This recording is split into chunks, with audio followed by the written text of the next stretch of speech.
Hello, my name is Justin Haskins, and today I have an absolutely incredible story for you. One that has the potential to change your life and, well, really the lives of every single person that you know. It's that important. Before I get to that story, though, please do me a favor and hit the like button if you enjoy this content, if you like our channel, and please subscribe to our channel. I have dedicated my entire life to fighting back against the Great Reset, the rise of big tech companies and powerful left wing corporations and banks. And that's not easy. It's sort of a David versus Goliath kind of fight here. So we need your help. Subscribing to our channel helps break through those big tech algorithms that are not so friendly to conservative content so that we can reach more people. It only takes a second and doesn't cost you anything, but it has an incredibly profound effect on our work. So please do that. Please subscribe. All right. Today's big topic is Joe Biden and the creation of a central bank digital currency. This is truly an incredible story, not just because of the ramifications and the implications that it's going to have for people's freedom. It's important for that reason, but also because in a world where central bank digital currency is the primary currency, well, you don't own money. And that should scare you. It should terrify you. It should make you concerned. But most people don't realize it. So I'm going to pull up a story here. This is from foxnews.com. It's authored by, you guessed it, me, Justin Haskins. It's called Biden administration is quietly planning for a future where you don't own any money.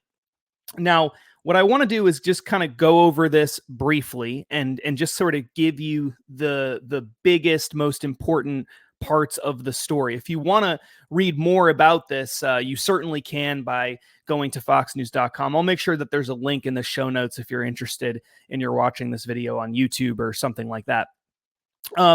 Okay, so the biggest takeaway for people on this is that, because I've been talking about the central bank digital currency thing for a long time, but the biggest interest, the biggest takeaway for a lot of people is the lack of ownership part. And I'm going to get to that, I promise. But before I get to that, I want to explain how all of this came about, what a central bank digital currency is, just really briefly so that people understand it. This all started, at least with the Biden administration, back in March of 2022. So over a year ago now, where he released an executive order about digital assets like cryptocurrencies and things like that.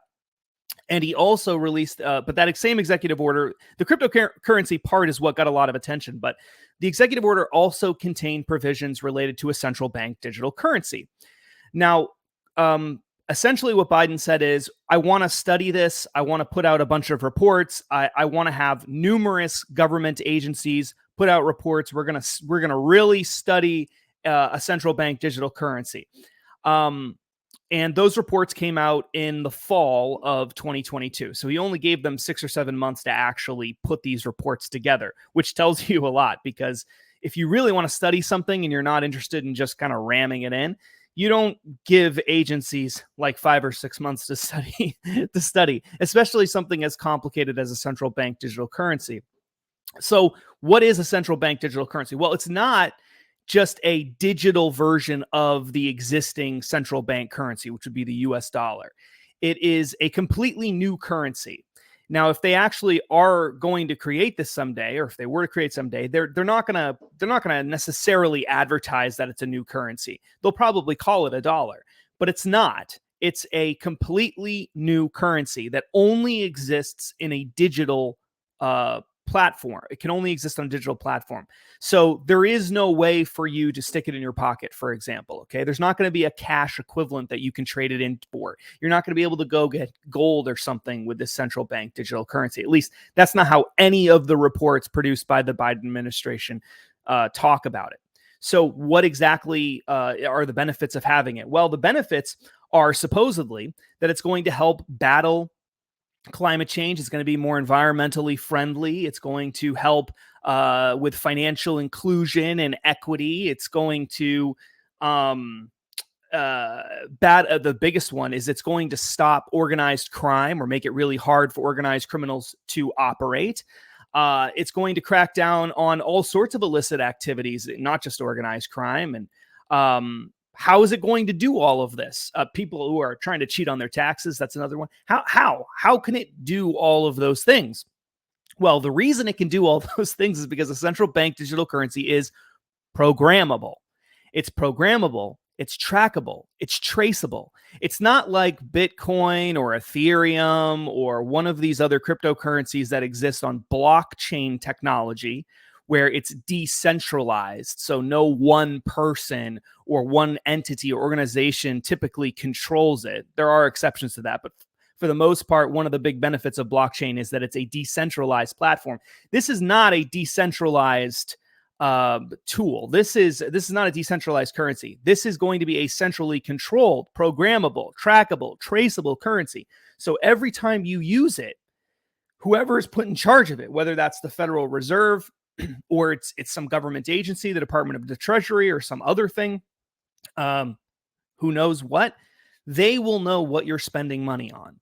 They will know every time you spend money, and they'll be able to keep track of virtually every aspect of your life. So privacy is going to go completely out the window, just completely out the window. You're not going to have privacy anymore in a world with a central bank digital currency.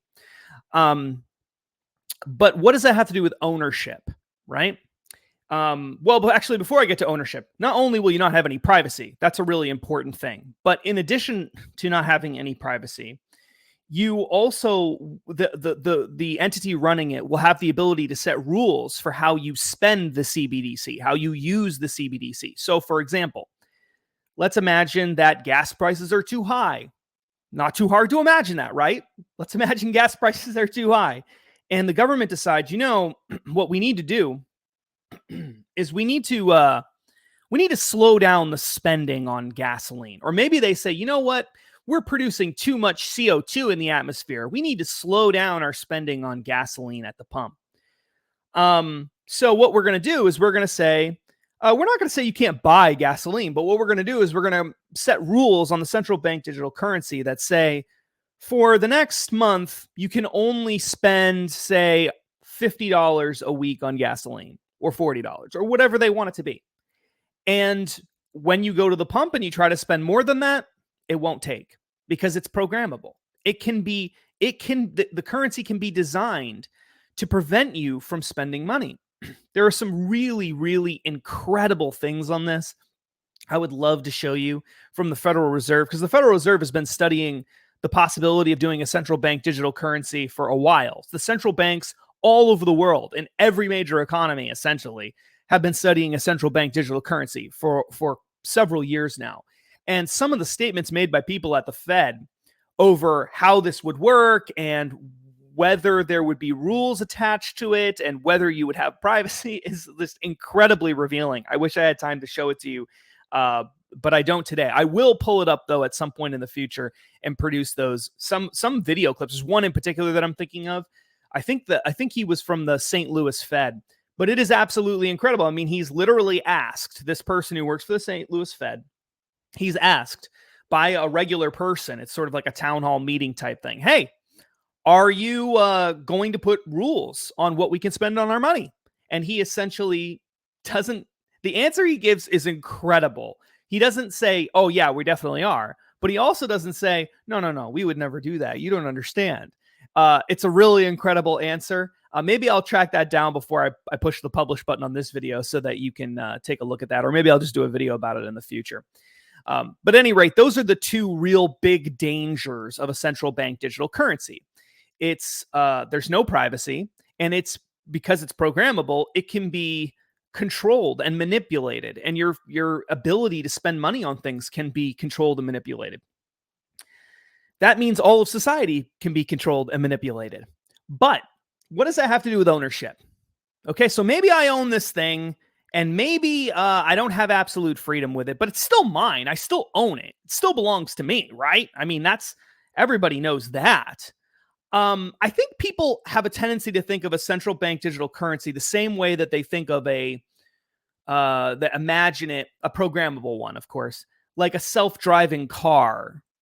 Okay, in that You might have a self-driving car, but one of the things that people are a little freaked out about is if it's a self-driving car, then, what's to stop someone like, say, Ford, who produced the car, from suddenly deciding that you can't go to the grocery store, or that you can only take XYZ highway, I don't know, Highway 1 during certain times because the traffic is just too intense and we don't want people to go there. Or a government agency from doing it, or a government agency from forcing Ford to do it, right? Like, some people are kind of freaked out by that. And I think they imagine a central bank digital currency to be kind of like that. Like, they've got a self-driving car, but because of the nature of the self-driving car, it can be controlled and manipulated, and you may not have like total control over your own vehicle. But that's actually not how a central bank digital currency would work. It's not like a self-driving car where you own it, but someone else can somehow control it. You actually wouldn't own it. And here's why. Most people don't know this, but this is true in the current banking system. Most people don't realize this, but when you go to the bank and deposit money in the bank, and this has been well established, you can Google it if you don't believe me, but it's been well established by courts. This is everyone knows this in the financial services industry. When you go to the bank and you give your money to the bank, and the bank, in cash, let's say, or you give them a check or whatever it is, the bank owns the money. You don't own the money. You might have you might own, so to speak, the account, but you actually don't own the money in the account. The money belongs to the bank. The bank has all these regulations and rules and requirements and things that it has to follow to make sure that you can get access to your money when you ask for it. But the money is not really your money. Okay? It's not your money. That's why they don't have to ask you permission to spend the money, to loan it to someone else, right? To make investments and do other things, right? Why don't they have to ask you first? Because it's not your money. See, so this is well established. The money doesn't belong to you. That's why in banking, by the way, that people are so afraid of a run on a bank, because that's part of the reason why.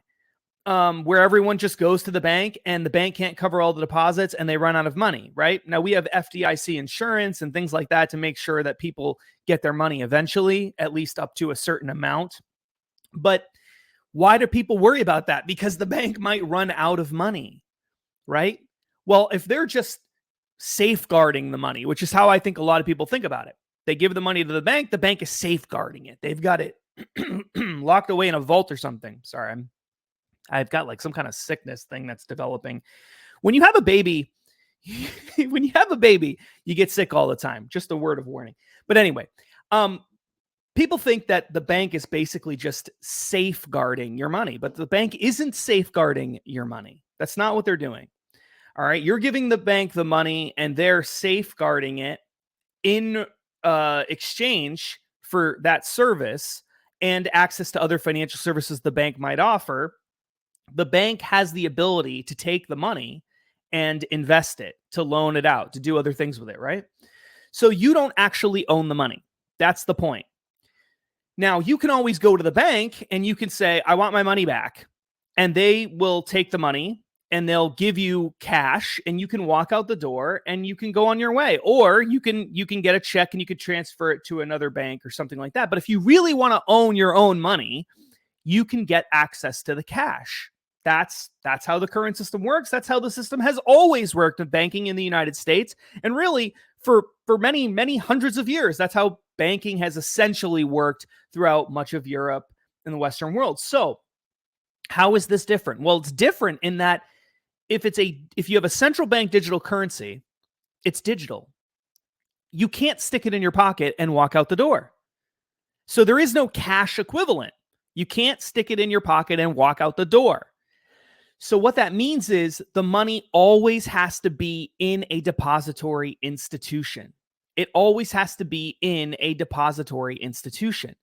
So why does that matter? Why does it matter if it's always in a depository institution? Well, as I just said, if it's always in a depository institution like a bank, then you actually never own it. And because you never own it, you don't have as many rights as you otherwise would have related to ownership. Okay, so this is a huge, huge, huge issue. It's just absolutely gigantic, the problems that are associated with the lack of ownership. Now, what's even scarier about this is it's not just that you would put money in the bank and now you don't own it. And that's just kind of creepy and weird and everything. And the bank now knows where you're spending all your money and all of that. A lot of the designs for a central bank digital currency that are being discussed by the Biden administration, which is still, they put together a working group with the White House and the Federal Reserve and the Treasury Department and I think some others.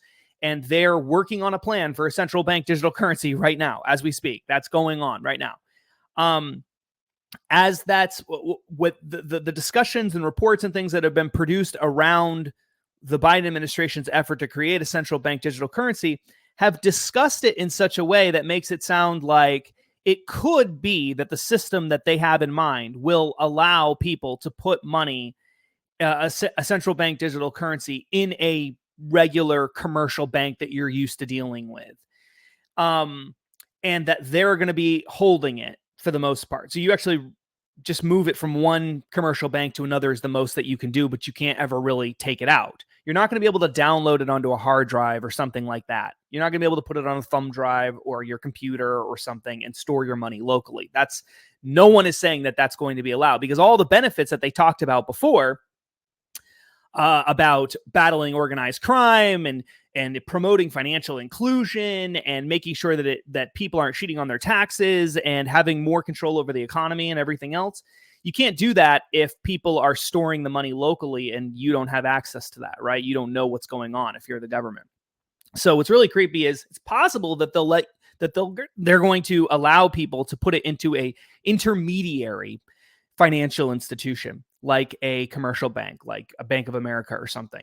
But it's also possible that it will be housed directly with the Federal Reserve, which is a quasi-public institution. But basically, the Federal Reserve might be where you do all your banking. Or the Federal Reserve might have the account. That's where you actually have the account in some fashion. But the intermediary bank acts almost as the customer service for the Federal Reserve in a way. It's more complicated than that, obviously, but that might be the system. But whatever the system is, it's not going to be you putting it on a hard drive and walking out the door. You're not going to be able to do that. That's not going to be allowed. So, because it's not going to be allowed, you are never going to own your own money. If a central bank digital currency becomes a reality, you will not own your own money. And that means you won't have privacy and you won't have freedom. And the day will come when you regret signing up for a central bank digital currency. I can assure you that. There's so much more that I wish I could say, but unfortunately, I am running out of time and I've got a whole bunch of things going on today. Really exciting stuff. But I'm going to have more on this in the future so that you are fully prepared in dealing with the central bank digital currency and all sorts of other things related to the great reset of the Western world. Okay, that's it for the show today. I'll be back with you soon with another absolutely mind-blowing story. I'm still putting the pieces together for the next one, so it might take a little bit of time. But when it is finished, you're going to absolutely love it. And you're going to be terrified too at the same time. Love and terror. It's kind of like marriage. I don't know. All right. Until then, thanks for watching, America, and please stay free.